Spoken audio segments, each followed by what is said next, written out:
Bonjour à tous, j'espère que vous allez bien. On se retrouve aujourd'hui pour la recette du gâteau nuage au goût citron.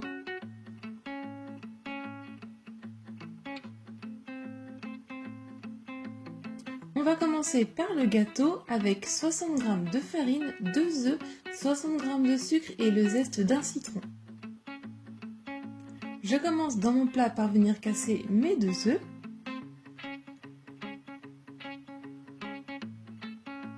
J'y ajoute le sucre en poudre et à l'aide du batteur électrique, du robot ou du fouet électrique, je vais venir mélanger pendant plusieurs minutes pour que le mélange blanchisse et double de volume.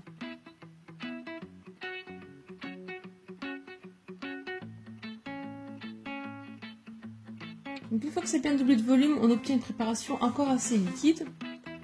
Ensuite, je viens prendre ma râpe et je viens donc râper le zeste de mon citron.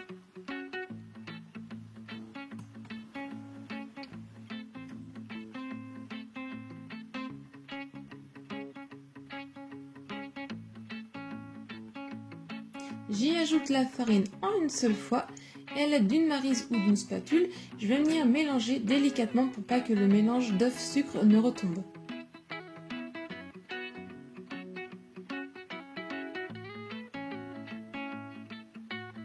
Une fois tout mélangé, on obtient quelque chose d'un peu plus épais, un petit peu un effet mousseux. Je vais ensuite prendre un cercle à pâtisserie ou un moule de 20 cm de diamètre. J'ai mis un papier de cuisson pour le démouler facilement et de l'aluminium en dessous pour pas que la pâte ne s'échappe. Et je viens beurrer donc le tour de mon cercle à pâtisserie. Je viens y verser la pâte dedans. Vu qu'elle est un petit peu épaisse, je viens bien la rétaler avec ma maryse pour qu'elle soit bien répartie dans le fond de mon moule. Et je fais cuire à 150 degrés pendant 20 minutes. Une fois que la lame du couteau ressort propre, vous pouvez retirer du four et on va laisser la génoise refroidir entièrement de côté.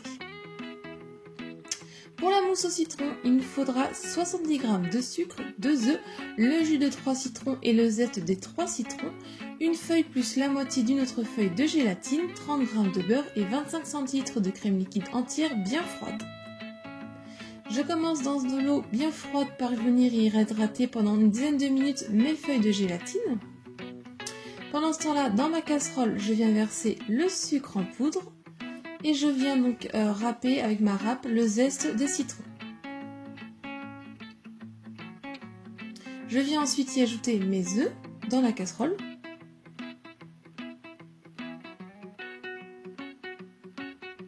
Et avec mon fouet, je viens mélanger pour que tout s'incorpore ensemble. Alors normalement, on y ajoute ensuite le jus de citron, sauf que j'avais oublié, mais c'est pas grave, je l'ajouterai après. Et donc on vient mettre sur feu moyen et on vient mélanger sans cesse jusqu'à ce que ça épaississe.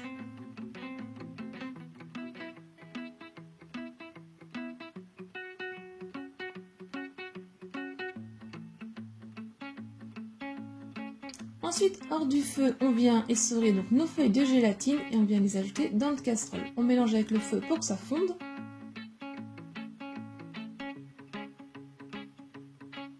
Juste après, pendant que c'est encore chaud, je viens ajouter mes morceaux de beurre qui sont mous et je mélange toujours avec le fouet pour le faire fondre.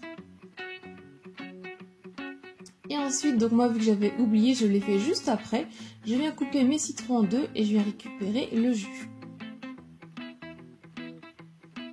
Et donc je viens les ajouter dans ma casserole et je mélange.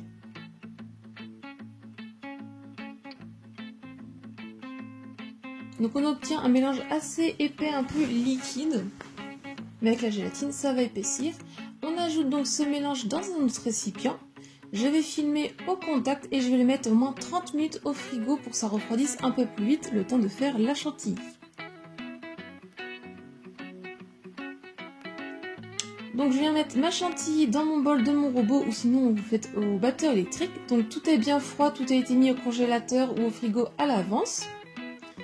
Et donc ensuite je viens monter donc progressivement au début à petite vitesse pour avoir plein de bulles d'air et mettre à pleine vitesse pour la faire monter en chantilly bien ferme. J'avais fait une vidéo spéciale chantilly, je vous la mets dans le petit i et dans la barre d'infos si vous voulez un peu plus de détails pour bien la réussir votre chantilly. Une fois qu'elle est bien montée, qu'elle est suffisamment ferme, j'arrête de mélanger.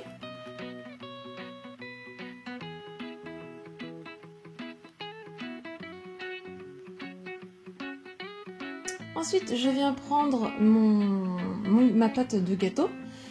Je viens le démouler, je passe la lame du couteau autour pour qu'il se démoule facilement. Donc pendant ce temps-là, vous pouvez aussi mettre votre crème chantilly au frigo le temps que les deux préparations précédentes se refroidissent.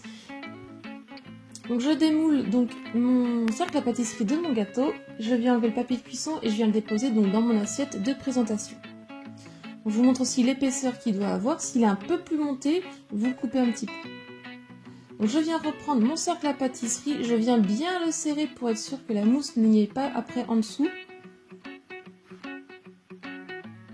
Donc une fois que ma crème de citron a bien refroidi, je vais pouvoir prendre mes deux préparations, donc la chantilly et la crème de citron. Elle a légèrement épaissi sur les bords, donc on remélange un petit peu pour que ça soit tout bien reliquide. Et donc dans ma chantilly, je viens ajouter petit à petit en petite quantité à chaque fois, donc en plusieurs fois je vais l'ajouter, ma crème de citron. Et je vais venir mélanger délicatement avec ma maryse à chaque fois. Donc on veille bien à ne pas ajouter toute la crème de citron en une seule fois, on ajoute petit à petit. C'est important sinon elle risque de retomber votre chantilly. Une fois tout mélangé, donc on a une belle mousse avec un bon goût de citron. Vous goûtez, si c'est pas assez, vous rajoutez un peu de citron. Et si c'est trop acide, vous ajoutez une pointe de couteau de bicarbonate de soude. Ensuite, je viens prendre donc ma mousse et je viens l'ajouter par-dessus mon gâteau dans mon cercle à pâtisserie. Avec le dos de ma maryse, je viens bien la répartir pour que ça soit bien étalé, bien droit. Je secoue un petit peu, je tapote un peu aussi. Et on va partir le mettre au frigo pendant au moins 3 heures. Ensuite, on va passer à la meringue italienne. Donc dans ma casserole, je viens mettre 200 g de sucre en poudre et 66 g d'eau. Je mélange un tout petit peu avec ma cuillère pour bien répartir l'eau et le sucre ensemble. Après, on n'y touche plus, on ne mélange plus ce mélange-là. Et on fait attention que sur les bords, il n'y ait pas non plus d'eau et de sucre. Et on va porter ça à ébullition avec le thermomètre à 118 degrés. Donc sur le feu fort. Quand ça arrive à 110 degrés notre sirop de sucre, dans mon bol de mon robot, je viens y mettre mes blancs d'œufs que je viens faire tourner à pleine vitesse. Mon sirop de sucre est arrivé à 118 degrés, je baisse à vitesse moyenne mes blancs et je viens verser donc sur le bord en petits filets, donc tout doucement, mon sirop de sucre.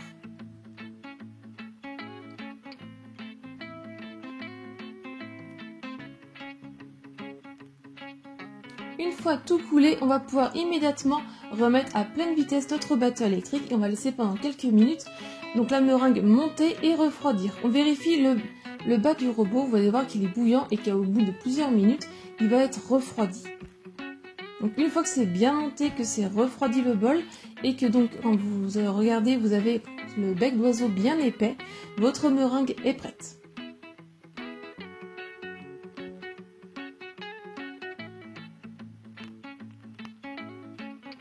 Vous vérifiez aussi avec le doigt, il faut que ça soit légèrement plus chaud que votre température du doigt.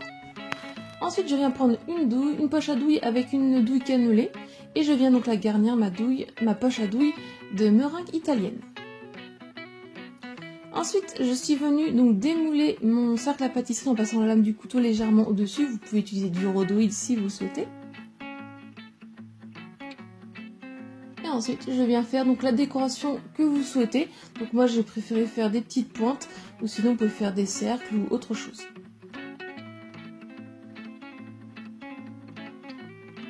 Ensuite, j'ai volontairement laissé le milieu sans meringue, parce que je décorerai après. Ensuite, on passe un coup de chalumeau, sinon comme moi, en mode grille votre four, vous mettez par-dessus et vous vérifiez bien que ça prenne assez vite, parce que sinon votre mousse va un petit peu refroidir, va fondre un petit peu. Et donc moi, je l'ai passé un petit peu après au congélateur pour que ça refroidisse bien, parce que ça a légèrement fondu. Ensuite, une fois que c'est bien doré sur le dessus, moi j'ai pris un citron qui me restait, j'ai coupé des petites moitiés et je suis venue les déposer au milieu en forme de cercle. Et voilà le rendu final de mon gâteau nuage au citron meringué.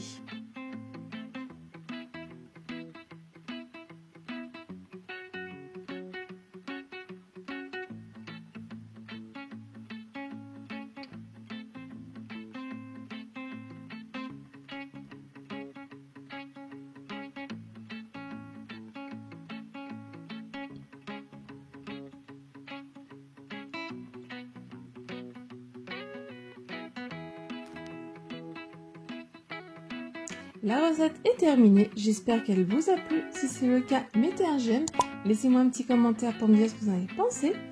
Si vous réalisez la recette, n'hésitez pas à partager vos photos sur un de mes réseaux sociaux. Si ce n'est pas encore fait, pensez à vous abonner. Et si vous voulez voir d'autres recettes, je vous laisse cliquer sur le côté. Et moi, je vous dis à très vite. Bye!